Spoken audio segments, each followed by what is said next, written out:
A movie that blows my mind. What's this? What's this? Greatest of its kind. What's this? What's this? A film with holiday cheer? What's this? Has it really been 30 years? Sup guys, Marcus here. Mara Hopewell. And today we are here to talk about Tim Burton's The Nightmare Before Christmas. It is the 30th anniversary. 30th. Now, I actually remember seeing this in theaters. I think I was 5? Oh wow, I was 15. Now everybody knows how old I am. Hey, I didn't. Hey, you said it, not me. You have to out yourself. So, I'm sure some of you guys know, The Nightmare Before Christmas was not a box office hit when it first came out. That's shocking. Yeah, it kind of became bigger through VHS, DVD rentals, and ownership. And of course, the 2000s gave it a resurgence thanks to the power of Hot Topic. Hot Topic. Yeah, I think that brought back Invader Zim too. So it's Ooh. like now it's a juggernaut. Now it's in all the Kingdom Hearts games. Now there was a time where Disney would re-release it every year in 3D. So yeah, now it's crazy. So Mara Hopewell, what are your thoughts on overall The Nightmare Before Christmas before we really get into it? One thing is cool is like how people debate whether or not it's a Christmas movie or a Halloween movie. Yeah, that is a very good point. I have that fight with my friends too. Like, Ooh, you know what you could do? what? You could watch it twice, once with your Halloween friends and then once with your Christmas friends. Not a bad idea. I think it is one of the most original stories. I mean, you couldn't make that movie today. Like you couldn't do Beetlejuice now. Unless it's a superhero or an IP everyone knows. Because it's so. One reason I think why it didn't do well at the box office is it has that Tim Burton weirdness. I mean, he didn't direct the movie, but it's like It's unique. Yeah. It's an out there idea. Kidnap the Santa Claus and beat him with a stick. I mean, it's such an original idea. Yes, it's definitely an original movie. So, here are 5 things, in no particular order, that we liked about Tim Burton's The Nightmare Before Christmas. Spoilers ahead. Number 1, the character designs. They have some very creative designs with this. I mean, none of the characters look the same. They all look different. That's really hard, to make them all as different as possible. It kind of reminded me of when Lucas did the first Star Wars, and in the cantina scene, he wanted the aliens to be just as different and crazy as possible. So, like, one of my favorite characters is the mayor, with the face that goes back and forth. That's very creative. And Jack's nimbly movements, and how Oogie Boogie doesn't have eyes. Yeah, he does. He just has just a sock in there. Oogie Boogie, man, my bugs. Yeah. It reminds me of how deeply they do character design for games like BioShock or some of the others. It's just like every single little piece to that character is a story in itself. Yeah. Like their history and it really says like who they are and what they contribute to that town. Yeah, my favorite low character is there's this, I think, mom figure, but she has this baby on a leash. I think it's the one that goes, there goes Christmas. I'm like, why is he on a leash, and why is he wearing so happy. the pug? I think he's wearing a Pugsley Adams type of shirt. Another aspect of the designs I like, because this is technically a character, the world.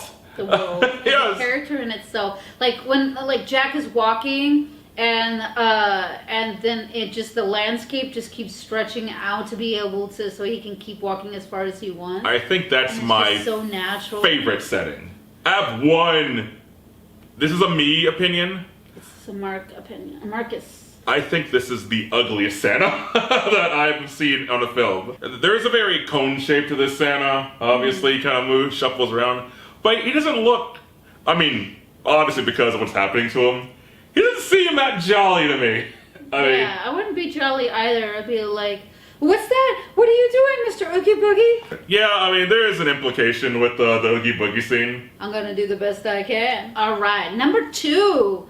One of the things that I really liked was Sally. There's so many things to like about that character. Like, she was there trapped, and she was always finding, she didn't just accept her circumstances. She was always trying to find different clever ways in order for her to still explore, and her curiosity and her longing to connect with other people. I would like to have explored the Jack Sally romance a little more. Yeah. He kind of pulls the old high school thing. Well, my friend has been hot this whole time, and then decides to get with her.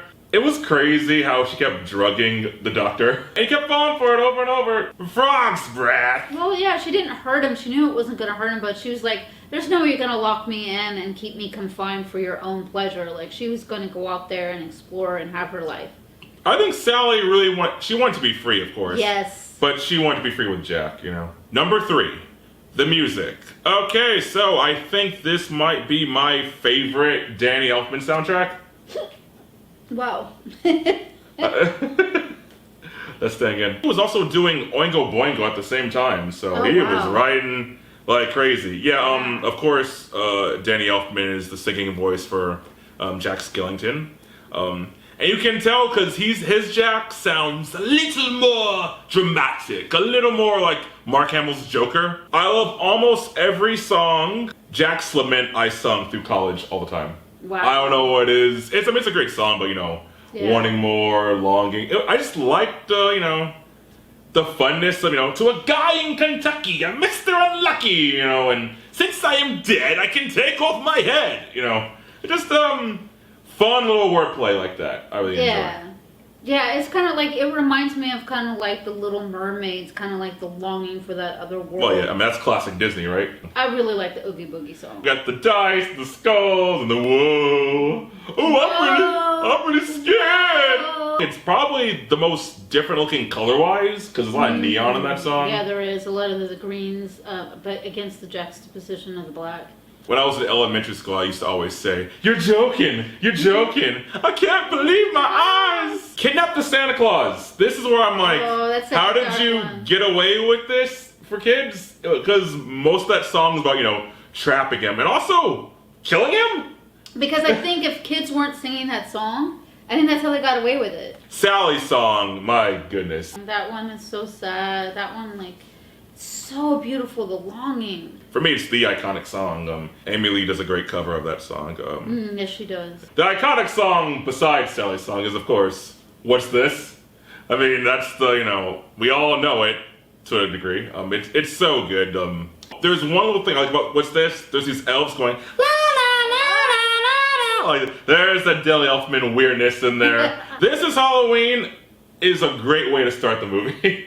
It's so cool. I love Marilyn Manson cover of the it. cover is so That's good. really cool too. This goes like da da da da na na da da da na na. It always freaked me out that Oogie Boogie is the shadow of the moon at night. Like, why does his shadow get to be up there? Poor old Jack. Yeah. I relate to so much when I was growing up. What have I done? All is lost. Where was I? Like when Jack's like, just bury me and be done with it. But for like 5 seconds. I was about to say, and in the same song, he pops himself back up. You know what? That was actually really good. I got new ideas. Yeah, you know what? I used the word God twice, so I'm of the religious faith. I'm Jack, the Pumpkin King. I am the Pumpkin King.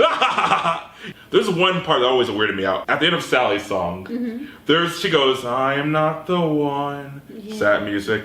And then this quick cut to Jack, and it goes, da-da-da-da-da-da-da. So it's like, whoa. It's like, I am not the one. Da-da-da-da-da-da. It's like, hey, audience, wake up. Number 4, the contrast between the two worlds. The juxtaposition between Halloween Town and Christmas Town, how they interlay cuts to show like similarities between each town, but yet how different they are. Like the presents. Oh, the Making Christmas Yeah, Making moment. Christmas. And Jack's like, use this bat as a hat instead. As well as like, okay. When Jack's explaining Christmas to them, Jack himself is part of this too, no matter how smart he thinks he is. They only see it through a Halloween lens. The reason why they all like Santa Claus so much, Sandy Claus, because they think he's a giant lobster monster. What would Christmas Town's version of Halloween be? Ooh, that's a good question. That'd be fun to see what that looks like. I think it would be cool if like people did do like these contests where like they would flip. Like Nightmare Before Christmas, like anniversary, and you see later that these two towns started interacting with each other. Yeah, like they've established like some sort of trading agreement. Yeah. Yeah, The that- Easter Bunny ends up in St. Patty's Town, and you got a drunk Easter Bunny. And finally, number 5. 5 golden rings. I like the meta commentary on creativity. I had a friend in college, and we always had this joke about the movie. Now, Tim Burton's not the director, Henry Selick is. Yes. I know for a fact Henry Selick's kind of mad that he doesn't get credit for this movie at all. He should. Which he doesn't. I mean, he can't He live. did the Coraline movies, right? Yeah, and James and the Giant Peach, a movie that no one remembers. I didn't. Yeah, but we always saw this movie as a metaphor for Tim Burton's career, and now that it's been 10 years since college, I'm doubling down on that. Like, it's like every time Tim tries to get out of his wheelhouse, it never quite works. I'm tired of doing monsters and German aesthetic and creepy things in black and white starring Johnny Depp. I want to do something different. What's that? What's this? What's this? What's this? I can do other things. Like, I love Planet of the Apes. What do people remember from Planet of the Apes? Apes and humans kissing, right? I'll put that in there. Yeah. Oh my god. I love Willy Wonka. What do I like about Willy Wonka? The father issues, right? You totally got it. Totally. I love Alice in Wonderland. What do people think of when they think of Wonderland? No color, right? They think of Battlefield. So, of course I can do this. It's like, Tim, buddy, just stick to making Wednesday episodes. Jack didn't stay depressed for long, and he was able to snap out of it and then to use it to remember who he is, to empower himself, and to get his creative juices back. And that was very inspiring. Yeah, that's kind of what he needed, right? He wasn't, I mean, celebrating Halloween every day would be kind of crazy, but it was really more he was just creatively burnt out. Yeah. That's really what it was. So it's like, Michael Jordan, don't go and play baseball. You know, stay and win 3 more championships. Everyone's good at something. No one's good at everything. Yeah. So what about you? What are 5 things that you liked about Tim Burton's The Nightmare Before Christmas? What are 5 things that you did not like about Tim Burton's The Nightmare Before Christmas? Which I think is almost impossible. I mean, I was just nitpicking with Ugly Santa and everything. Yeah. I only disliked one thing, but like that whole movie was almost perfection. Like And what are your 3 favorite songs from the film? Ooh, yes. Let me know in the comments. So, till next time, stay frosty. Keep it awesome. Sup, guys? Oh, shit. I just realized. Hello. No, like, I completely cover you up. Yep. Okay. Sup, guys? Marcus here. Mara Howell. Mar Howell, everybody. Thank you for coming. I'm a well of hose, apparently. Yeah, from the New Hampshire Howells.